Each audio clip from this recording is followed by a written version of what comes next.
Eu quero convidá-los agora a abrirem as suas Bíblias no Evangelho de Marcos.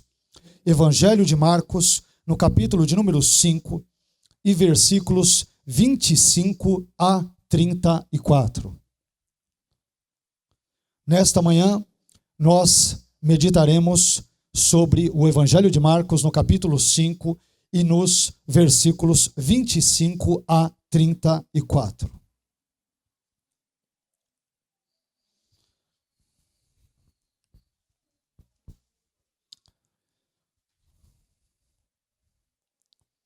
Marcos, capítulo 5, versículos 25 a 34. Diz assim a palavra do nosso Deus.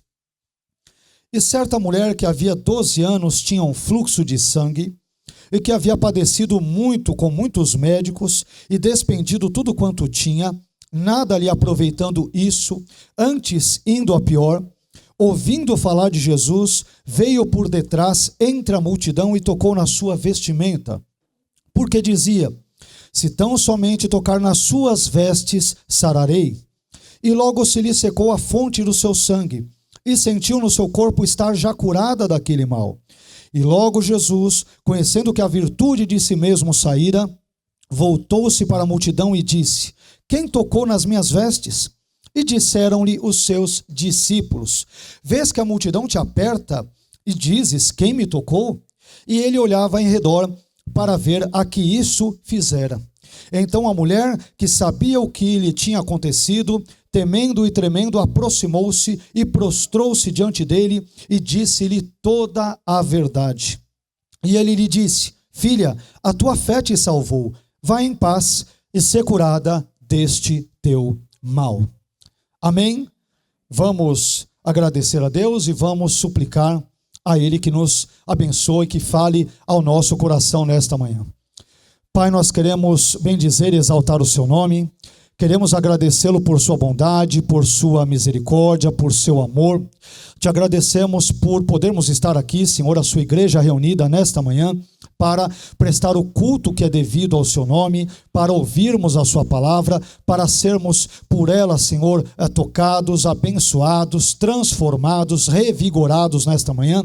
E por isso, como nós temos feito em todas as outras ocasiões, que o Senhor, por favor, nos dê graça para discorrermos sobre esse texto, para transmitirmos a sua mensagem à sua igreja, e dê graça igualmente, de igual modo à sua igreja, para que possa ouvir, compreender, absorver e, sobretudo, colocar em prática todos os elementos, ensinamentos pertinentes à mensagem, à sua palavra nesta manhã. Te glorificamos, te bendizemos e te suplicamos todas estas coisas, desde já agradecidos, no nome do seu Filho Jesus. Amém. Amém? Por favor, podem se assentar.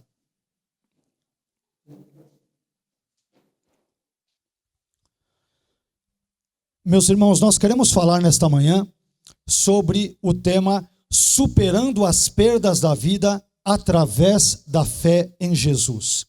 Este é o título, é o tema da nossa mensagem, da nossa reflexão nesta manhã.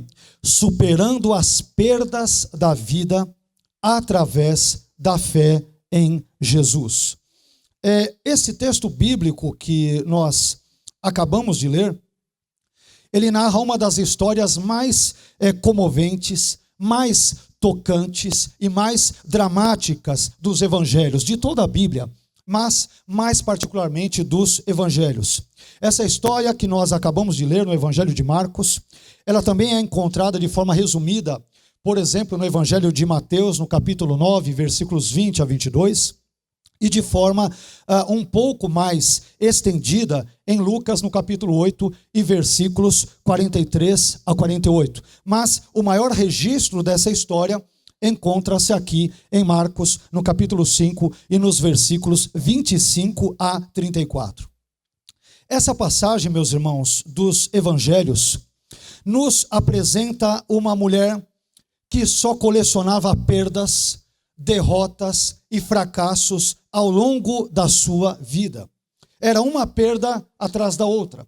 Mas, além disso, essa passagem também nos revela como essa mulher conseguiu superar essas perdas. E é sobre esse assunto que nós falaremos, que nós discorreremos nessa manhã. Inicialmente, eu quero convidá-lo a descobrir comigo quais foram as perdas que essa mulher teve na sua vida. Em seguida, nós veremos como ela reagiu diante dessas perdas. Depois, nós descobriremos as consequências que a sua reação acabou obtendo nesse contexto. E, por fim, nós buscaremos aprender algumas lições práticas para a nossa vida nesse contexto. O texto bíblico sobre o qual nós estamos meditando, ele nos permite identificar pelo menos 5 perdas que essa mulher teve, além de 2 outras perdas adicionais que nós mencionaremos no devido tempo. Mas vamos ver inicialmente quais são essas perdas. A primeira perda que eu descubro que essa mulher teve na sua vida foi a perda de tempo. O texto bíblico diz em Marcos, no capítulo 5, e versículo 25, parte A, e certa mulher que havia 12 anos. Essa mulher anônima de Marcos 5, versículos 25 a 34, ela lutou contra uma enfermidade humanamente incurável, meus irmãos, não por 12 horas, nem por 12 semanas ou por 12 meses, mas durante 12 anos. Ela poderia ter dedicado todo esse tempo que fora roubado pela dor, pelo sofrimento e pela angústia, ela poderia ter dedicado todo esse tempo a questões mais proveitosas e mais agradáveis na sua vida. Mas, infelizmente, isso não foi possível. E quando ela se deu por conta, já haviam se passado 12 anos de luta contra uma doença que, ao que tudo indicava, ao que tudo demonstrava, estava longe de perder as suas forças. Quando nós experimentamos, vez por outra, uma doença, uma dor, um sofrimento, uma adversidade prolongada, como o caso da doença dessa mulher, por exemplo, a demora na solução do nosso problema é um fator que tende a minar as nossas forças e a solapar toda a nossa esperança e as nossas maiores e melhores expectativas. O tempo é um dos maiores inimigos que nós enfrentamos quando nós experimentamos a dor e percebemos, por exemplo, que essa dor não retrocede. Então, o primeiro problema, a primeira perda que esta mulher experimenta na sua vida envolve a perda do tempo. A segunda perda que eu também descubro nesse texto é a perda da sua saúde. O texto de Marcos, no capítulo 5 e versículo 25, parte B, diz que havia 12 anos que ela tinha um fluxo de sangue. O texto bíblico continua dizendo, e certa mulher. Mas nós não sabemos quase nada a respeito dessa mulher. Não sabemos o seu nome, não sabemos o nome de seus pais, o nome da sua cidade natal, não sabemos se ela tinha irmãos e nem mesmo qual era o seu estado civil, se ela era ou havia sido casada em algum momento da sua vida. E essa escassez de informações acerca desta mulher, ela acabou contribuindo para que o imaginário das pessoas preenchesse o seu currículo com alguns dados que nós não encontramos eles na Bíblia. A tradição cristã, por exemplo, num contexto posterior, chamou essa mulher de Berenice ou Verônica. E, além disso, sugeriu, por exemplo, conforme Eusébio de Cesareia, um dos primeiros historiadores, se não o primeiro, da Igreja Antiga, ele sugeriu que ela fosse proveniente ali de Cesareia de Filipe. Porém, mais uma vez, é importante lembrarmos que nenhuma dessas informações pode ser confirmada, evidentemente, nas páginas das Escrituras. Mas, em seguida, o texto bíblico diz sobre essa mulher que havia 12 anos que ela tinha um fluxo de sangue. Ela vivia um profundo drama pessoal. Essa mulher anônima sofria de algum tipo de hemorragia que a acompanhava, que a seguia já há mais de uma década. Nós não sabemos, na verdade, ao certo, a natureza exata dessa hemorragia. Se era, por exemplo, uma menstruação intensa, prolongada, ou se era um sangramento crônico, oriundo de algum órgão enfermo do seu corpo, por exemplo, do seu útero. Mas, se essa mulher possuía uma menstruação intensa, prolongada, então esta mulher era conhecida em hebraico como Nidá. Nidá é uma palavra hebraica que significa impureza ou separação, mas que ao longo do tempo, ao longo da história, acabou possuindo um sentido mais restrito, mais específico. Nidá, ao longo da história, passou a significar mulher menstruada, como, por exemplo, aparece em alguns textos rabínicos, dentre outros. E o texto bíblico, meus irmãos, que traz as regras relacionadas a Nidá, isto é, a mulher que encontra-se naqueles dias, por exemplo, encontra-se na Torá, em Levítico, no capítulo 15 e nos versículos 19 a 27. Eu sei que o texto é um pouquinho longo, mas eu peço a sua paciência para que nós leiamos aquilo que pode ter sido o pano de fundo e o contexto em que esta mulher vivia há cerca de 12 anos com essa enfermidade crônica. Veja o que diz Levítico no capítulo 15 e nos versículos 19 a 27. Uma situação que pode, de fato, ilustrar ou descrever o mal que ela sofria ao longo da sua vida. Diz o seguinte, Levítico 15, versículos 19 a 27. A mulher, quando tiver o fluxo de sangue, se este for o fluxo costumado do seu corpo, estará 7 dias na sua menstruação. E qualquer que a tocar será imundo ou impuro até a tarde. Versículo 20. Tudo sobre que ela se deitar durante a menstruação será imundo, e tudo sobre que se assentar será imundo. Quem tocar no leito dela lavará suas vestes, banhar-se-á em água, e será imundo até a tarde. Quem tocar alguma coisa sobre que ela se tiver assentado, lavará suas vestes, banhar-se-á em água, e será imundo até a tarde. Continuando, versículo 23. Também quem tocar alguma coisa que estiver sobre a cama ou sobre aquilo em que ela se assentou, ele será imundo até à tarde. Se um homem coabitar com ela e a sua menstruação estiver sobre ele, será imundo por 7 dias, e toda a cama sobre que ele se deitar será imunda. Também a mulher, quando manar fluxo do seu sangue por muitos dias fora do tempo da sua menstruação, o que pode ser o caso dessa mulher, ou quando tiver fluxo do sangue por mais tempo do que o costumado, todos os dias do fluxo será imunda, como nos dias da sua menstruação. Toda a cama sobre que se deitar durante os dias do seu fluxo, ser-lhe-á como a cama da sua menstruação, e toda coisa sobre que se assentar será imunda, conforme a impureza da sua menstruação. Versículo 27. Quem tocar estas será imundo, portanto lavará suas vestes, banhar-se-á em água, e será imundo até a tarde.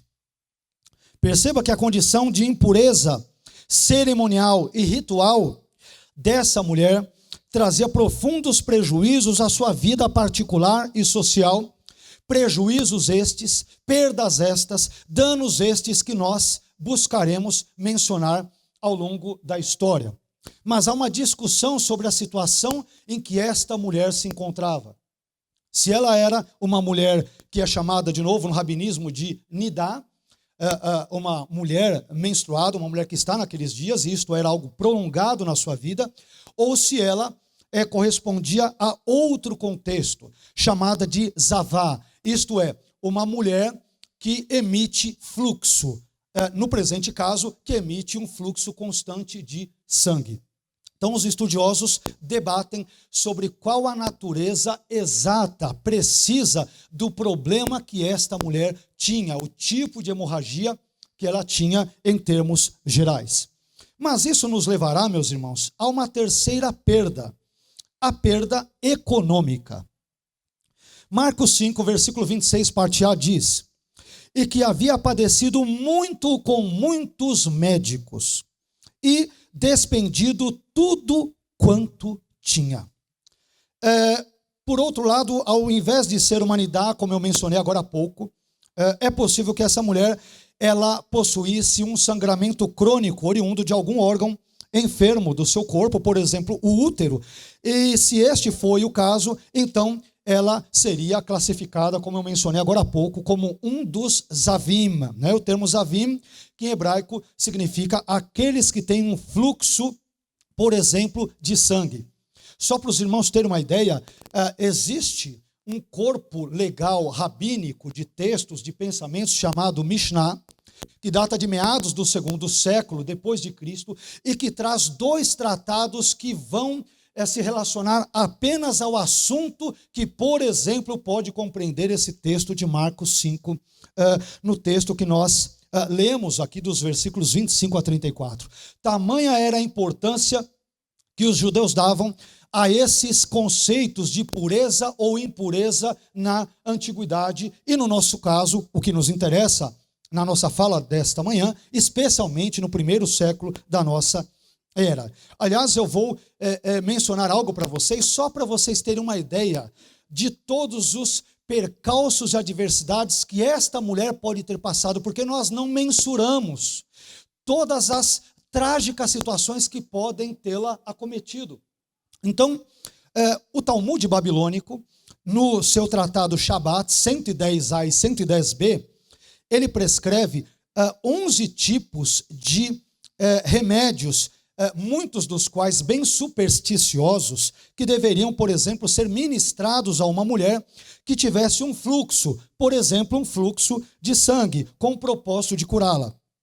A quantidade de receitas para esse tipo de mal, 11 receitas, como nós vamos ler, eu vou ler cada uma delas bem brevemente para vocês, indica que esses métodos terapêuticos, eles não deveriam ser, digamos que, muito eficazes ali na vida, na cura dos pacientes. E se essa mulher, mais uma vez, se enquadrava nessa condição, o que é possível, então ela deve ter se sujeitado a essas 11 prescrições sugeridas pelo Talmud. Agora, vejam só, meus irmãos, as orientações que o Talmud dava a respeito da mulher que tivesse algum tipo de fluxo de sangue contínuo, algo que esta mulher de Marcos 5 deve eventualmente ter praticado na sua busca desesperada por cura durante 12 anos. É muito possível que ela tenha praticado as coisas que eu vou citar agora. Abre aspas, olha o que o Talmud diz.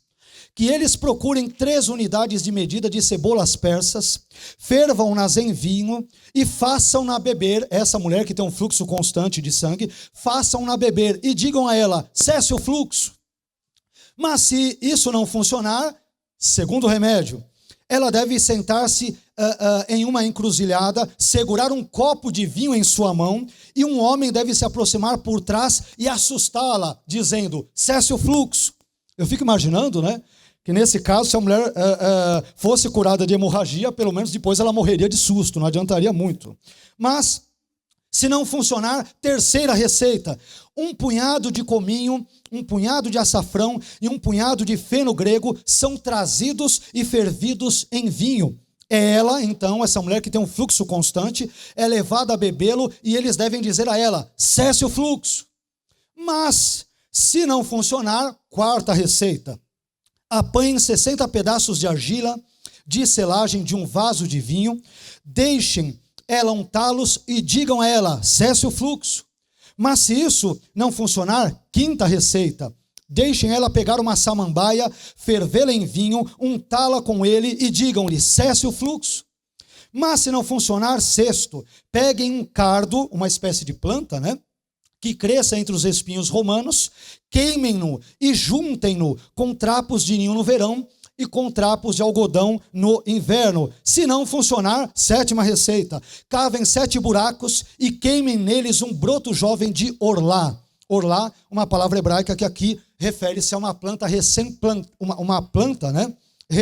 Uma árvore, né? Melhor dizendo, recém-plantada dentro de um período menor de 3 anos. Coloquem um copo de vinho em sua mão, então façam-na se levantar de um buraco, sentar-se no próximo, façam-na se levantar e sentar-se no seguinte, e assim por diante, e em cada um deve-se dizer a ela, cesse o fluxo. Mas se não funcionar, 8ª receita, tomem a farinha, esfreguem-na desde a metade inferior para baixo e digam-lhe, cesse o fluxo. Se não funcionar, 9ª receita, Peguem um ovo de avestruz, queimem-no e o embrulhem com trapos de linho no verão e com trapos de algodão no inverno. Se não funcionar, 10ª receita, abram um barril de vinho especialmente por causa dela. Se não funcionar, 11ª e última receita, tragam um grão de cevada que se encontre no esterco de uma mula branca, e se ela segurá-lo um dia, o seu fluxo cessará, ou 2 dias. Se ela segurá-lo 2 dias, ele cessará por 3 dias, mas se ela segurá-lo por 3 dias, ele cessará para sempre. É o que diz o Tratado Shabat 110a a 110b. Perceba que a partir dessas 11 receitas, as coisas não deveriam funcionar muito bem, né? Experimente isso, se não der, vai naquilo, e se não der, aquele outro, e se não der, vai aquele outro. Meus irmãos, é muito possível e até mesmo provável que esta mulher, no afã, no desespero de se ver curada, de querer se ver curada dessa hemorragia, ela deve ter feito isso e muito mais. E o texto bíblico diz que ela procurou muitos médicos, mas nada disso adiantou. E diante do receituário prescrito nesse contexto, né, que nós encontramos nesse documento judaico antigo, nós imaginamos porque muitas coisas ali não devem, ou em geral, nenhuma receita deve ter funcionado, por exemplo, na vida dela. Agora, perceba que a fama dos médicos, em geral, há exceções, é claro, eu não estou generalizando, mas a fama dos médicos, em razão da ineficácia do tratamento nessa mulher, a fama dos médicos não era muito boa na antiguidade. Só para termos uma ideia, no livro apócrifo de Tobias, capítulo 2, versículo 10, Tobit, o pai de Tobias, que dá nome a esse livro apócrifo, ele diz o seguinte sobre os médicos, abre aspas, fui aos médicos para me tratar, mas quanto mais me aplicavam pomadas, mais as manchas me cegavam, até que fiquei completamente cego. Além disso, a Mishnah, que nós mencionamos agora, o nome dado a um antigo código legal rabínico, no tratado Kedushim, que quer dizer noivados, 4:14, diz o seguinte, Rabi Judá diz em seu nome, os condutores de burros de asnos, são na maioria perversos. Os condutores de camelos são, na maioria, gente decente. Os marinheiros são, em sua maioria, santos. Olha agora os médicos. O melhor entre os médicos é destinado à Guiena, ou seja, ao inferno. E o mais decente entre os açougueiros é um parceiro de Amaleque, uma forma pejorativa. Então, na antiguidade, a fama dos médicos, de novo, sem generalizações, não era muito boa.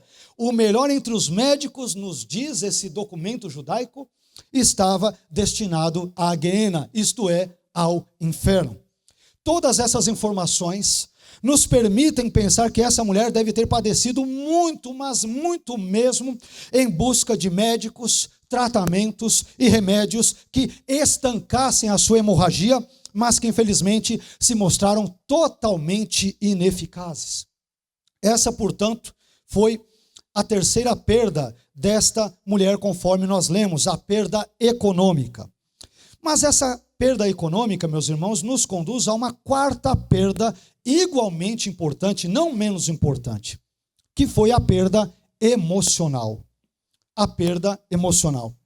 Marcos 5, 26, parte B diz, nada lhe aproveitando isso, essa procura de médicos, remédios, tratamentos, para lá e para cá, nada lhe aproveitando isso, antes indo a pior.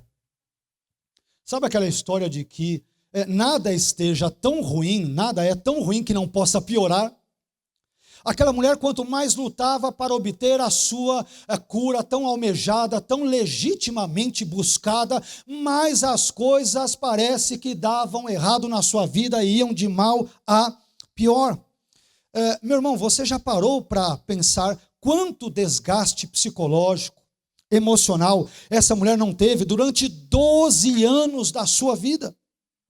Tente se colocar, por favor, por um momento no lugar dela. Ela estava desenganada pela medicina da época há 12 anos.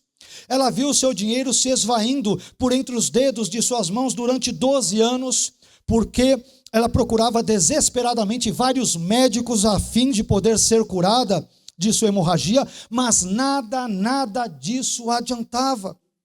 A cada médico que ela procurava, brotava uma nova fagulha, uma nova faísca de esperança que, de repente, em pouco tempo se dissipava, se desvanecia novamente e novamente e novamente.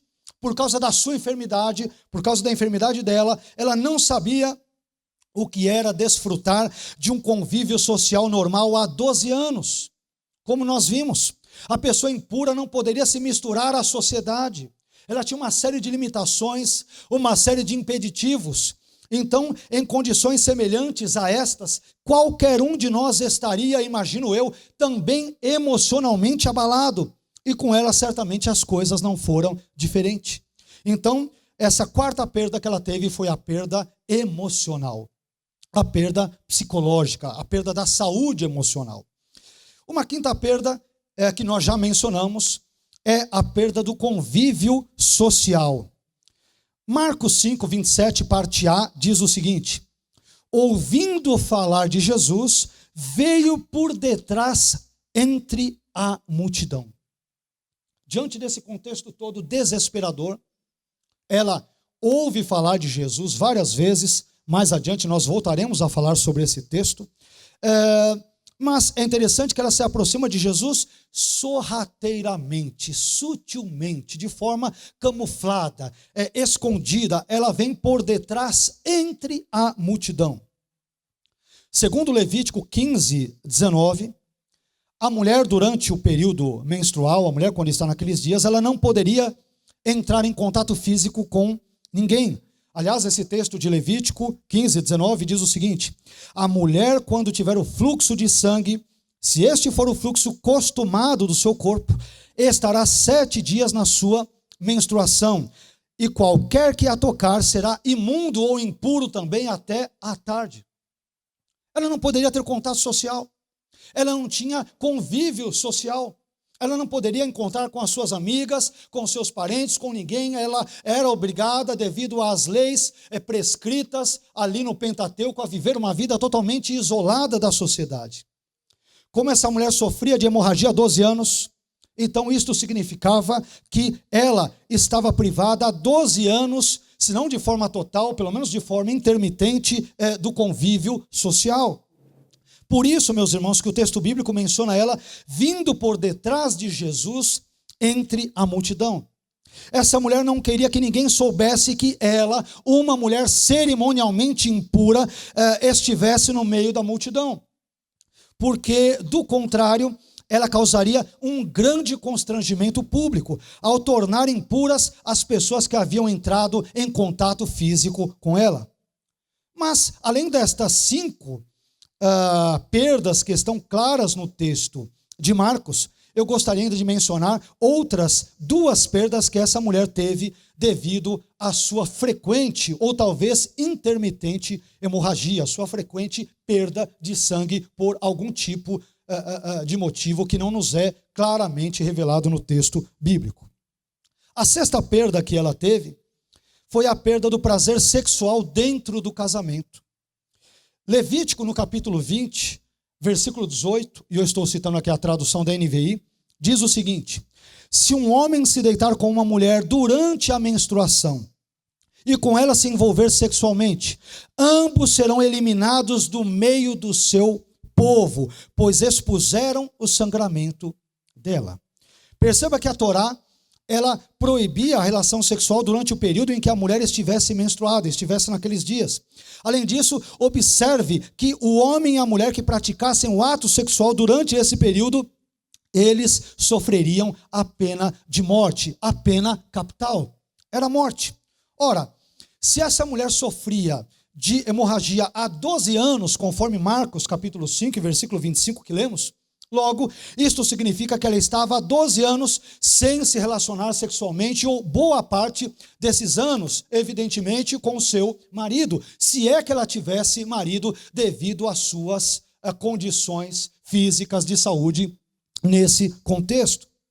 Isso nos leva para uma sétima perda e última perda que eu quero mencionar nesse contexto da nossa fala: a perda religiosa.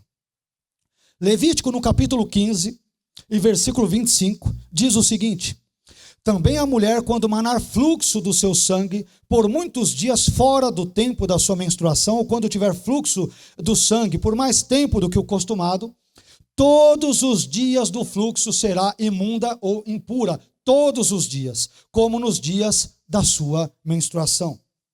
A condição de hemorrágica desta mulher fazia com que ela estivesse impura, conforme nós mencionamos, de acordo com as leis judaicas. E por isso, meus irmãos, ela não podia ir ao templo de Jerusalém e nem a qualquer sinagoga. Nós sabemos, na verdade nós não sabemos se esta condição era constante ou intermitente, como nós mencionamos agora há pouco.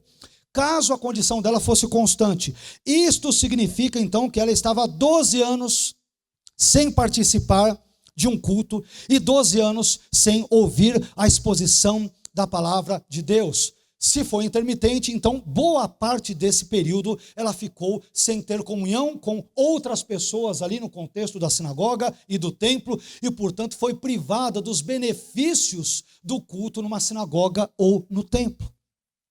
Percebam que a situação dessa mulher é trágica, é catastrófica, é caótica, é difícil, é terrível.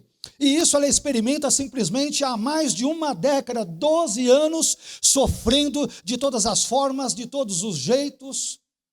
Mas diante disso tudo, você pode talvez se perguntar: mas pastor, como que essa mulher anônima, ela reagiu diante de tantas e tamanhas perdas? Como que ela reagiu? Como que talvez você ou eu agiríamos?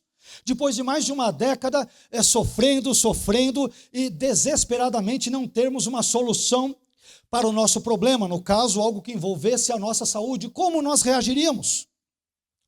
Essa mulher, meus irmãos, ela reagiu de 3 formas cristocêntricas, isto é, voltadas para Cristo, para Jesus, as quais podem ser observadas nos versículos 27 e 28. Marcos 5, versículos 27 e 28. A primeira reação dessa mulher diante disso tudo, desse cenário caótico, qual foi? Ela ouviu falar de Jesus. Primeira reação, ela ouviu falar de Jesus. Marcos 5, 27, parte A diz: ouvindo falar de Jesus. Aqui o verbo ouvindo, ele é muito importante para a nossa compreensão, para a nossa fala nesta manhã, porque o verbo ouvindo, ele ocorre no particípio aoristo em grego, e ele pode ser melhor traduzido como continuava a ouvir. A mulher não viu uma única vez, ela continuava a ouvir e a ouvir falar de Jesus. Meus irmãos, essa mulher, ao invés de desistir da vida e de tudo, devido aos 12 anos de sucessivos fracassos em busca de sua cura, ela decidiu fazer algo melhor do que desistir. Ela decidiu ouvir falar de Jesus repetidas vezes. E Paulo, o apóstolo Paulo, ele irá nos dizer em Romanos, no capítulo 10 e versículo 17, que a fé vem pelo ouvir e o ouvir pela palavra de Deus. Diante dos sucessivos fracassos e perdas da vida, eu quero te encorajar a não desistir. Ouça a palavra de Deus, ouça sobre Jesus e permita que essa palavra encontre guarida em seu coração. Mesmo diante de tamanhas perdas e sucessivos fracassos na vida, não lance a toalha, não entregue os pontos. Ouse ouvir a palavra de Jesus e confiar no Jesus da palavra para a glória de Deus, e Ele certamente abençoará graciosamente a sua e a minha vida. A segunda reação dessa mulher, ela não só ficou ouvindo de Jesus várias vezes, mas ela se aproximou de Jesus. Marcos, no capítulo 5, versículo 27, parte B, diz que ela veio por detrás, entre a multidão, e tocou na sua vestimenta, isto é, na vestimenta de Jesus. Às vezes, meus irmãos, as sucessivas derrotas impostas a nós pela vida fazem com que nos afastemos de Deus, não é isso? Mas com essa mulher as coisas foram bem diferentes. As derrotas e perdas da vida contribuíram, ao contrário, para que ela se aproximasse de Jesus. E mais uma vez, em meio às dores, aos sofrimentos e angústias, eu quero te encorajar a se aproximar de Jesus e a permitir que Ele cure as suas feridas e restaure a sua vida. Jesus é poderoso para restaurar o meu e o seu casamento, a minha e a sua família, por que não dizer a minha e as suas finanças, né? O nosso relacionamento com Ele, sobretudo, que é o mais importante. Ele é poderoso para nos abençoar e nos restaurar psicologicamente, emocionalmente, ministerialmente, em todas as áreas, facetas e setores da nossa vida. Nos aproximemos de Jesus, porque Ele é poderoso para mudar a minha e a sua história. É isso que nós aprendemos nesse texto. Isso nos conduz à terceira reação desta mulher. Em terceiro lugar, essa mulher não apenas ouve falar de Jesus, não apenas se aproxima de Jesus, mas ela também confiou perseverantemente em Jesus. Ela confiou perseverantemente em Jesus. Veja o que diz Marcos 5, 28. Porque dizia, olha o que ela dizia: se tão somente tocar nas suas vestes, sararei. Se eu apenas tocar, eu ficarei curada. Que fé, depois de 12 anos de tendo recebido inúmeros nãos ali dos médicos.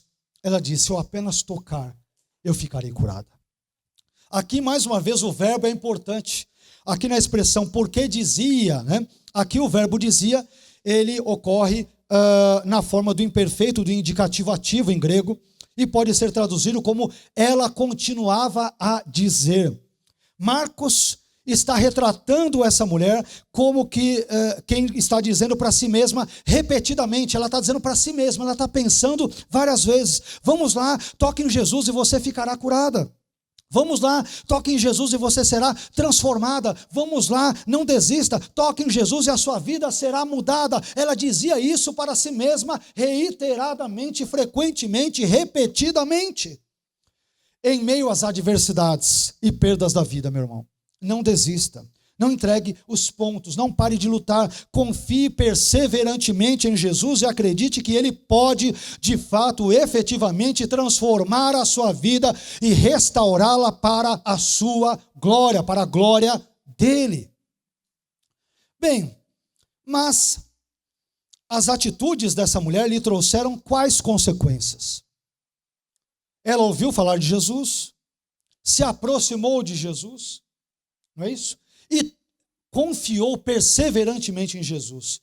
Essas ações dela lhe trouxeram quais consequências? Nós descobrimos aqui que essas atitudes da mulher lhe trouxeram pelo menos 3 importantes consequências. Primeira consequência, a tão almejada cura. Primeira consequência, ela foi curada.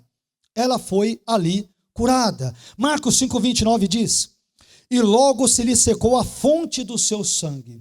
Aquela hemorragia de 12 anos, que os médicos tentaram de todo jeito curar na sua vida, e que fizeram com que ela possivelmente experimentasse aquelas 11 receitas ineficazes, prescritas no Talmud, que nós citamos agora há pouco. Tudo isso, a sua fé perseverante em Jesus, o que ocorre? E logo se lhe secou a fonte do seu sangue. E sentiu no seu corpo estar já curada daquele mal. A fé dessa mulher depositada em Jesus teve consequências imediatas. A sua hemorragia foi imediatamente estancada e em razão disso ela se sentiu fisicamente bem e por que não dizer também mentalmente e psicologicamente falando bem. Embora os diversos médicos que ela procurou ao longo de 12 anos de sofrimento a decepcionassem, o médico dos médicos, Jesus, jamais a decepcionou. Confie, meu irmão, mais uma vez, minha irmã, confie em Jesus, porque Ele pode sarar as suas dores e cicatrizar todas as suas feridas. Confie nele nesta manhã. A segunda consequência dos atos dessa mulher foi a seguinte: ela testemunhou publicamente o milagre recebido. Ela testemunhou publicamente o milagre recebido. Quem nos diz isso é Marcos, no capítulo 5, versículos 30 e 33, que dizem, Versículo 30. E logo Jesus, conhecendo que a virtude ou o poder de si mesmo saíra, voltou-se para a multidão e disse: quem tocou nas minhas vestes? Versículo 33. Então a mulher, que sabia o que lhe tinha acontecido, temendo e tremendo, aproximou-se e prostrou-se diante dele e disse-lhe toda a verdade. Aqui tem duas coisas curiosas, duas coisas importantes, muito importantes. Ao perguntar para a multidão quem havia tocado em suas vestes, Jesus realizou duas ações importantes na vida dessa mulher. Primeira, Jesus concedeu a essa mulher a oportunidade de testemunhar publicamente a sua fé. Inicialmente, ela viera sutilmente, sorrateiramente ali por trás, para que ninguém percebesse, de trás de Jesus, ali no meio da multidão, para ninguém ver. Ela tinha uma fé, mas era uma fé inicialmente ali um tanto quanto tímida e receosa, em razão da sua condição enquanto impura, enquanto uma nidá, ou uma ravá, dependendo do contexto. Então, mas em segundo lugar, ao mesmo tempo, Jesus reinseriu aquela mulher em seu convívio social. Porque a partir daquele momento, todos saberiam naquela cidade, naquele bairro, naquele vilarejo, que ela não era mais impura e, portanto, passariam a olhar para ela com outros olhos. Não mais olhos de reprovação devido à sua condição de impureza, mas agora passariam a olhar para ela com olhos de aceitação, porque Jesus realizara um poderoso milagre na sua vida. Jesus transforma a nossa história. Ele transforma a nossa condição social. Jesus transforma a nossa vida e, sobretudo, Ele nos salva. Ele muda a nossa condição diante de Deus, diante da sociedade. Ele é um Senhor todo-poderoso que tem poder para transformar efetivamente, eficazmente a minha e a sua vida, a minha e a sua história. Isso nos leva à terceira e última consequência nesse contexto. A mulher, em terceiro lugar, ela recebeu, parece-nos que recebeu mais do que ela procurava, mais do que almejava. Versículo 34, Marcos 5,34. E ele, isto é, Jesus, lhe disse: filha, a tua fé te salvou. Vai em paz e ser curada deste teu mal. Nesse versículo, o verbo salvar, na expressão a tua fé te salvou, ele talvez aponte, meus irmãos, para além da salvação física, além da cura física, além do livramento físico daquela hemorragia constante que ela tinha. De modo que esse verbo salvar aqui também pode incluir talvez a salvação espiritual. E por que eu digo isso? Porque o Novo Testamento frequentemente emprega o termo salvar com o sentido de aquilo que salva de tudo o que pode arruinar a alma de alguém nesta vida e na vida futura. O que pode envolver efetivamente a salvação eterna. Ora, mas diante de tudo que nós ouvimos nesta mensagem, nesta manhã, que lições práticas nós podemos extrair para a nossa vida? Caminhando para o final da nossa reflexão, eu penso que nós podemos obter pelo menos, ao menos, 4 importantes lições práticas a partir de tudo aquilo que nós temos exposto ao longo desta manhã. A primeira lição que eu aprendo com esse texto, meus irmãos, é que às vezes Deus usa o nosso sofrimento para que nos aproximemos dele. Às vezes Deus usa a dor, Ele usa a adversidade, Ele usa problemas físicos, conjugais, familiares, matrimoniais, emocionais, problemas de todos os tipos e de todas as ordens e sortes para que nos aproximemos dele. Os 12 anos de perdas e fracassos experimentados por essa mulher a motivaram a buscar a Jesus. É claro que nós devemos buscar a Jesus em todo o tempo, é evidente, e não apenas nos momentos difíceis, mas o fato é que os momentos difíceis da vida, eles são importantes meios que Deus usa para que nós nos aproximemos dele. Ou não é? Via de regra, quando passamos por certos perrengues na vida, quando a água começa a bater aqui no pescoço, a gente está quase começando a engoli-la, a gente acha que vai morrer ali afogado. É nesse momento que nós nos lembramos que Deus existe e nós suplicamos a Ele. E Ele é tão gracioso que ainda assim Ele nos ouve. Os sofrimentos, as angústias são instrumentos, meios que Deus com frequência usa para que nós nos aproximemos dele mesmo. 12 anos procurando os médicos, tentando talvez as práticas, como li aqui num trecho do Talmud, as mais absurdas, as mais supersticiosas, e não obtendo nenhum resultado. Essa mulher então pensa: eu preciso de Jesus. Só Jesus que pode transformar totalmente a minha vida e a minha história. Isso nos leva à segunda lição, que tem tudo a ver com esta primeira, que praticamente se sobrepõe à primeira. Qual é a segunda lição? Existem pessoas que só procuram a Jesus como o último recurso na sua vida. É quando nós costumamos dizer aqui num ditado, não é isso? Aqui em português, é quando a vaca vai para o brejo, é quando as coisas dão errado, é quando o navio já está naufragando, é quando tudo já deu errado, é que nós vamos muitas vezes nos lembrar de Jesus. Há pessoas que só se lembram de Jesus depois de terem esgotado todas as suas possibilidades. Elas procuram primeiro o médico, o advogado, o banco, o psicólogo, o especialista, mas quando, por exemplo, os seus recursos se esgotam, aí é que elas se lembram de Deus. Mais uma vez, meus irmãos, as coisas não deveriam ser assim, mas infelizmente as coisas frequentemente ocorrem desse jeito.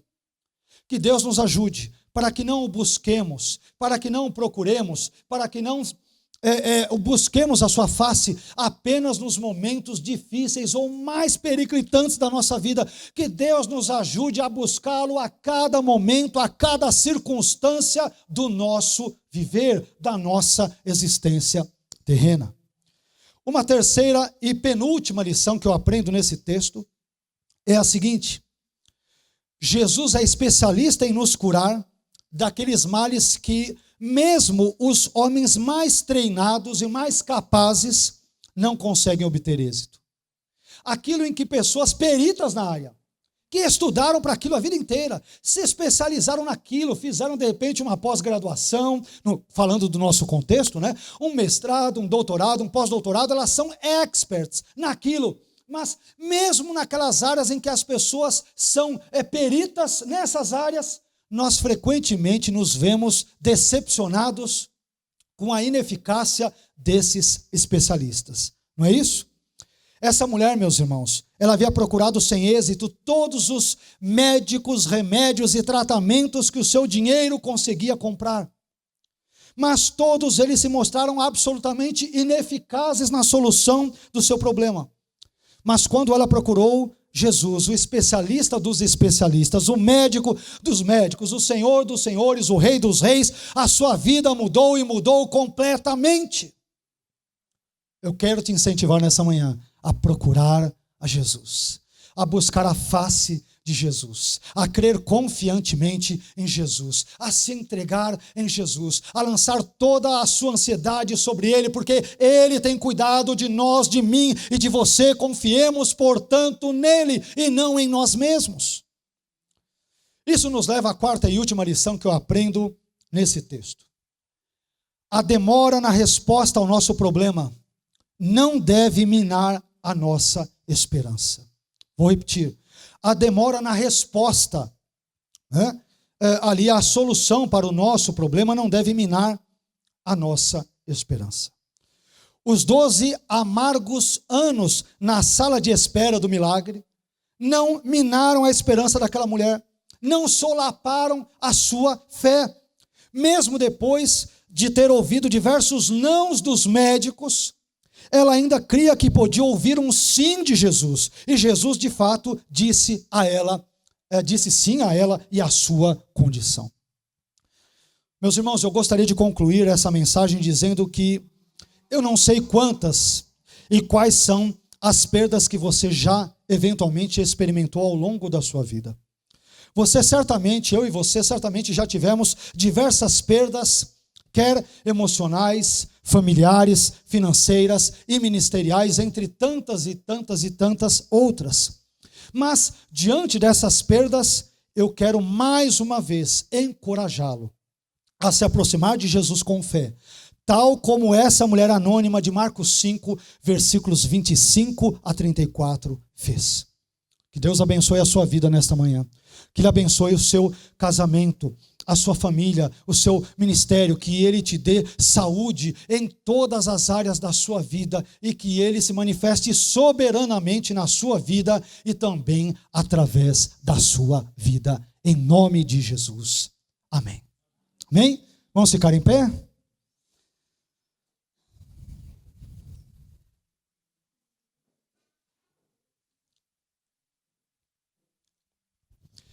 Esse texto sobre o qual nós falamos nesta manhã nos fala sobre muitas perdas. E cá entre nós, ninguém gosta de perder na vida, não é? Em todos os aspectos. Não gostamos de perder no casamento.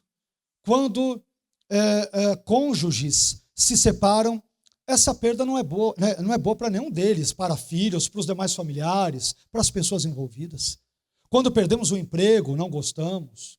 Quando perdemos a saúde, é terrível. Perdas em geral, estamos dando apenas alguns poucos exemplos, perdas em geral são muito ruins, não são bem-vindas. Mas muitas vezes estas perdas são instrumentos que Deus usa para que nos aproximemos de Jesus e das coisas de Deus. Deus às vezes usa uma certa pedagogia e Ele é absolutamente sábio em todos os seus caminhos, absolutamente sábio. Ele sabe que caminhos percorrer ou permitir que nós percorramos, ainda que esse caminho envolva muitas perdas, como essa mulher experimentou diversas perdas ao longo de mais de uma década.